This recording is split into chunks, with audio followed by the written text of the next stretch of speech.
તો શરૂઆતમાં મારા વાલા અપરાધ ન પડે. તમને એવું લાગે કે અમને એકવાર ટેવાઈ જશો ને પછી તમારે કોઈને પૂછવું નહીં પડે. તો એક નાની વાત કરતાં કરતાં આમ વહી ગઈ. ઠાકોરજી એકવાર સરસ તૈયાર થયા હતા. માએ એને એટલો આમ બધા સુંદર તૈયાર કર્યા ને દીઠોના, એટલે નજર ન લાગે એને કાળું ટપ્પું કરી દે ને દીઠો ના કહેવાય.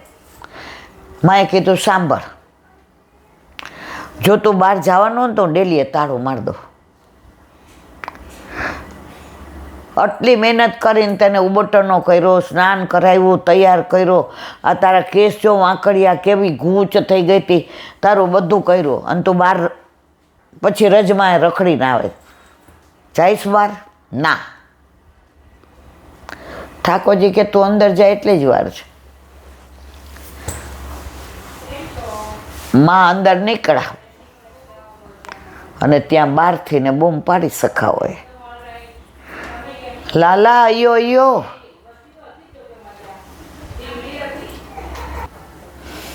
તો ઠાકોરજીને તરત સખા હોય બૂમ પાડી, લાલા. મૈયાએ સાંભળ્યું નહીં.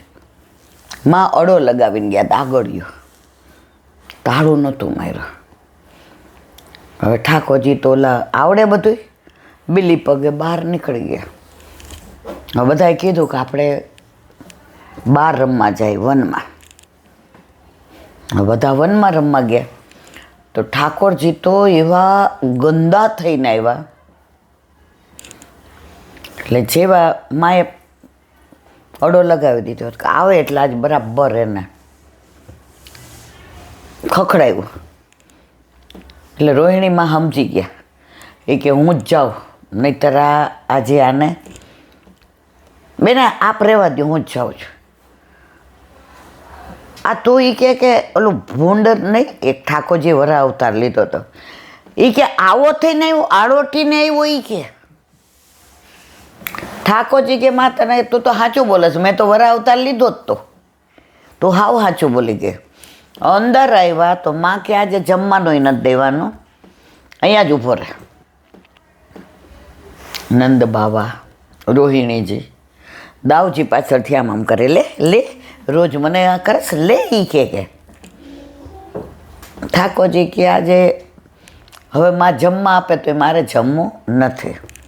નંદ બાવાએ કીધું સાંભળ મહેર, કાંઈ બોલતા નહીં, આને રોજ જૂનું થયું, એક દિવસનું નહીં. ઠાકોરજી એટલો બધો પ્રેમ માને કરે, હવે મનાવવા કેમ? હવે માફી માગે આમ કરે તો એ માં ખીજાય જ. હવે માને લાલા કેટલા વાલા આપણે બધાય જાણીએ છીએ. ઠાકોરજીએ વિચાર કર્યો કે કાંઈક એવી લીલા કરું કે માં આવીને મને ભેટી પડે ને ગોદમાં લઈ લે. એટલે ભોજન સાજી લીધું હતું, તૈયારી થઈ ગઈ હતી.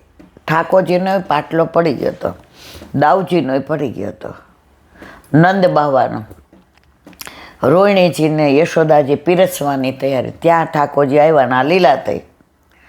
ઠાકોરજી અંદર દોડ્યા, જઈને મરચું આખું મોઢામાં નાખ્યું, અને એ તીખું લાગ્યું, તીખું.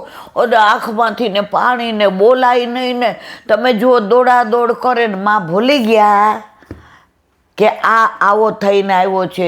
માં એ તરત જળ લઈ આવ્યા ને મોઢામાં મુખારવિંદમાં મિશ્રી દીધી ને વાલ કર્યું ને ગોદમાં લીધા ને હાલી કે ખીર, મોકું નહીં ખાનો, મોકું નહીં ખાનો. દાવ ભૈયા કે આને આ માં ઓળખતો નહીં, આ મરચું નીચે નાખ્યું છે, આ નાટક કરે છે. કે માં એટલું વાલ કર્યું અને ઠાકોરજી માની ગોદમાં બિરાજીને આરોગ્ય. તો કહેવાનો આશય છે, પ્રભુ વ્રજમાં પ્રેમ પામવા આવ્યા છે. પ્રભુ વ્રજમાં ભગવાન તરીકે નથી આવ્યા. 2 વાર ભગવાન તરીકે યશોદાજીને વિશ્વ દર્શન કરાવ્યા, બ્રહ્માંડના. તરત યોગમાયા દ્વારા ભૂલાવી દીધું. જો માને યાદ રહી જાય, અને મને ભગવાન માનવા માંડે તો મારે જે વ્રજનો રસ લેવો છે, માનું વાત્સલ્ય, માની મમતા, આ બધું મને મળશે નહીં. તો ઠાકોરજી અદ્ભુત લીલાઓ, એટલે જ કહે છે નિત્ય નવતમ લીલા શ્રુતિ ન પામે પાર. પણ આ બધો આનંદ ક્યારે આવે મારા વાલા? આપણા ઘરે ઠાકોરજી બિરજાના દીકરાની વાતો સાંભળીને આપણને ઘણા એમ કે મારા ઠાકોરજી તો મને એટલા સાનુભવ છે. મેં ઘણા ને સાંભળે એ કે તમારા ઠાકોરજીને દર્શન અમે એકવાર કરો તો ઓલા બેન હાય પાડે. કોઈ દિવસ આપણા ઠાકોરજીના દર્શન કોઈને ના કરાવાય. શું કામ કરાવવાના? જો એને ઠાકોરજી ગમે છે તો એ જાતે પુશ કરાવીને યશોદામાં બની જાય. એને યશોદામાં નથી બનવું તો તમારા ઠાકોરજીના તમે એકલા જ. આજે આપણો દીકરો પેટ ભરતો હોય ને તો આપણે કોક આવે ને તો છેડો ઢાંકી દઈએ. તો આપણા છોકરા, આપણા ઠાકોરજીના દર્શન આપણે ક્યારેય કરાવાય નહીં. બોલો વલ્લભાધીશ. દસમ સ્કંદ પૂજ્ય જીજીના યુગલ ચરણારવિંદમાં ભગવત સ્મરણ.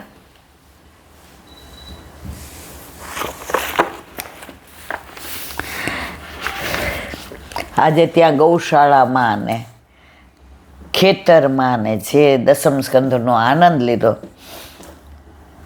મને તેમ થાય છે મૃત્યુ સુધી બરડિયા નહીં ભૂલાય.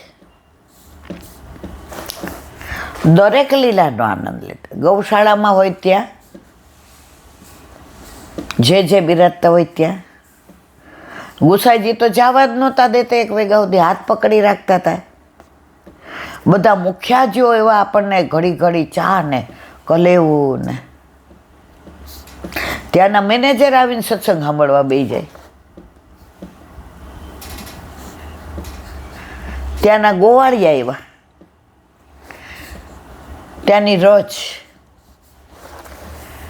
માહે પડ્યા મહાસુખ માણે દેખનહારા દાજે. તો દસમ સ્કંદ. હવે આગળ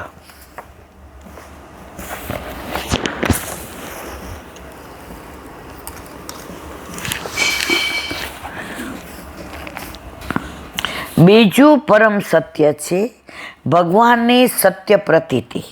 તુલસીદાસીએ રામાયણમાં કહ્યું, રઘુકુલી રીત સદા ચલી આઈ, પ્રાણ જાય અરુ બચન ન જાય. ભગવાને કરેલી પ્રતિજ્ઞા પાળી બતાવે છે. આવી પ્રતિજ્ઞામાંના અનેક ઉદાહરણો જોવા મળે છે. પ્રભુ આપણા માટે પ્રતિજ્ઞા લે છે તો એ પાળે છે. ત્રીજું, ભગવાનનું ત્રીજું સત્ય છે ભગવાનને આપેલું વરદાન. એક વખત ભગવાન કહી દે કે તારું આવું થાવો, પછી એવું થવાનું છે. ભગવાનના વચનમાં ક્યારે અવિશ્વાસ ન કરવો. પ્રભુ જે કરે, એમણે કહ્યું હતું શિશુપાલને કે 100મી ગાળે થયું. રૂક્ષ્મણીજીને વચન આપ્યું કે તમારું હરણ કરીને લઈ જઈશ, લઈ આવ્યા. પ્રભુ જે કે એ કરે જ છે, એમાં કોઈ શંકા ને સાથ. અને આપણા ઘરે બિરાજતા પ્રભુને તો આપણે કહેતા જ નથી, પણ જે આપણા હિતમાં હોય એ કરે. નાનો છોકરો હોય ને એને ખબર ન હોય કે મને આટલી બધી શરદી થઈ છે તો મારે બરફ મોઢામાં ના નંખાય. હવે કોઈક મહેમાન આવ્યો હોય ને બરફ નાખવા જતો હોય ને આપણા હાથમાંથી ખેંચી લે અને દોડે તો આપણે લાફો મારીને લઈ લઈએ તો એને ગમે નહીં. પણ એનું કારણ એ છે, એ બરફ ખાય તેને શરદી વધી જાય. તો મા પોતાના છોકરાના સુખનો વિચાર કરવા માટે હાથ ખેંચીને બરફ લઈ લે છે. છોકરાને એમ લાગે મારી મા કેવી છે. તો ઘણીવાર આપણા ઠાકોરજી આપણને હાથ ખેંચીને લાફો મારીને કાંઈ આવું કરે ને, ત્યારે માનવું કે આ આપણા હિતનું જ છે. તમારા મારા જીવનમાં ઘણીવાર એવું બન્યું છે કે આપણને એમ થાય કે મારી સાથે કેમ આવું થયું. પછી 40 વર્ષે સમજાયું કે 3 કપડે ન નીકળી ગયા હોત તો આમાં એક એક કણ મારા પ્રભુની જ, કોઈ બીજાની નહીં, કોઈનો અધિકાર નહીં. કોઈ આમ ન કહે કે આ અમારું છે. આપણે પ્રેમથી કહીએ કે આ બધું મારા પ્રભુનું છે. તો પ્રભુ જે લીલા કરે છે ને એ આપણા હિતની જ કરે છે. ભગવાનના શબ્દ હંમેશા સત્ય હોય છે. એમના શબ્દ પાછળ અર્થ દોડે છે. શબ્દ પાછળ અર્થ દોડે છે. એટલે પ્રભુ કરે છે વચનમ તવ. એકવાર એણે કીધું સર્વધર્માન પરિત્યજ્ય મામેકમ શરણમ વ્રજ અહંત્વા સર્વ પાપે મોક્ષયસ્વામીમાં. તો બધું છોડીને મારા શરણે આવ, અર્જુનને કહે.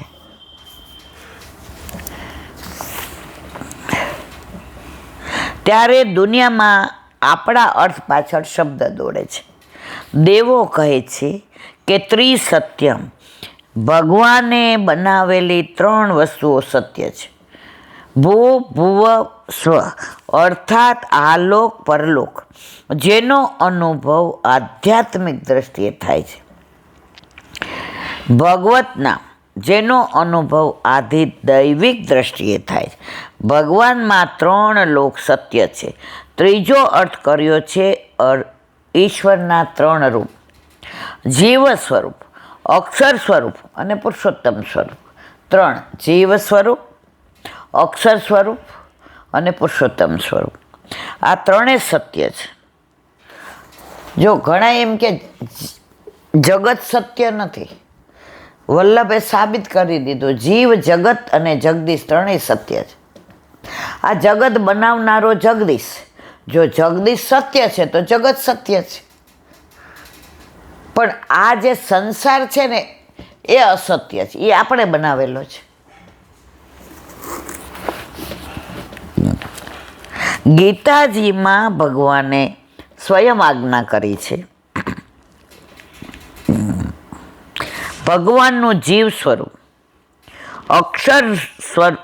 અક્ષર રૂપે અંતર્યામી સ્વરૂપ અને પુરુષોત્તમ રૂપે મૂળ પરબ્રહ્મ સ્વરૂપ.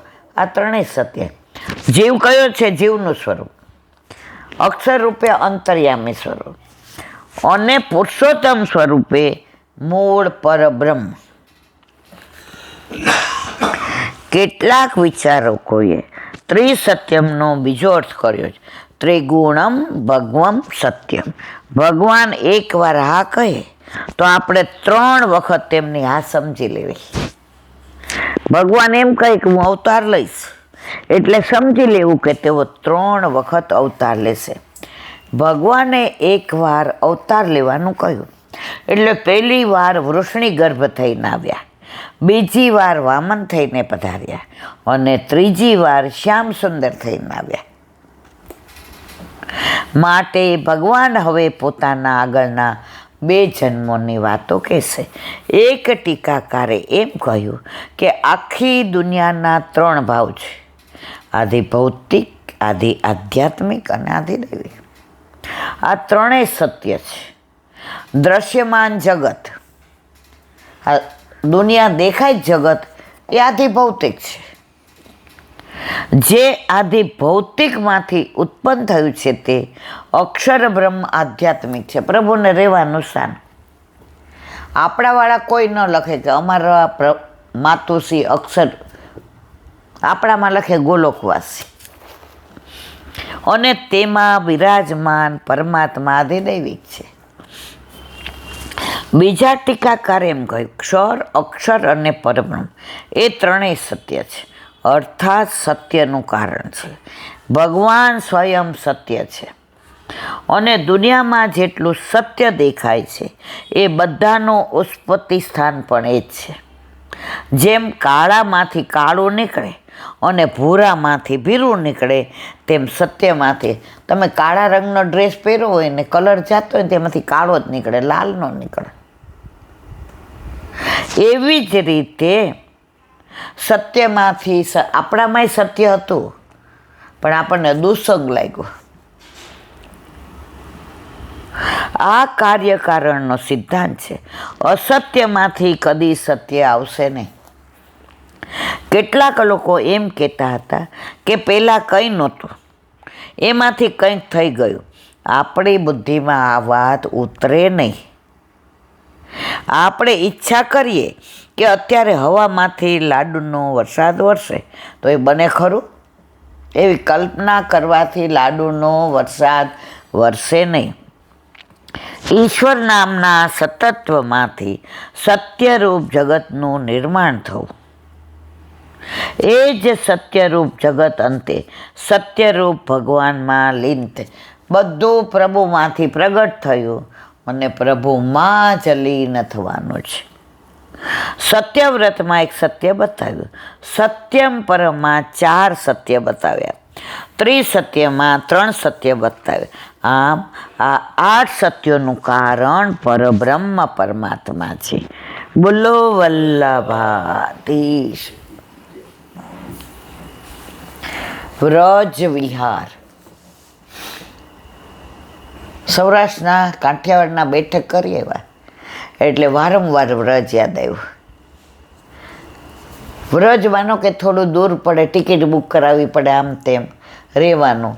અહીંયા તો તમે ગમે ત્યારે જાઓ, રહેવાની વ્યવસ્થા ને જમવાની વ્યવસ્થા.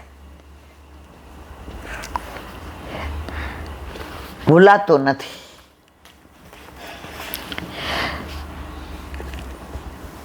વ્રજ વિહાર શ્રી નવનીત પ્રિય શાસ્ત્રીને ભગવત સ્મરણ.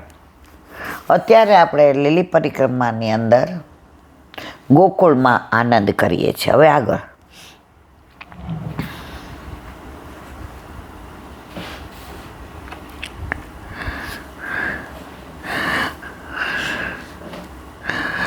શ્રી ઠકરાણી ઘાટે આપે અનેક દેવી જીવોને શરણે લીધા, અનેક મ્લેચ્છનો શૂદ્રોનો પણ અંગીકાર કર્યો છે.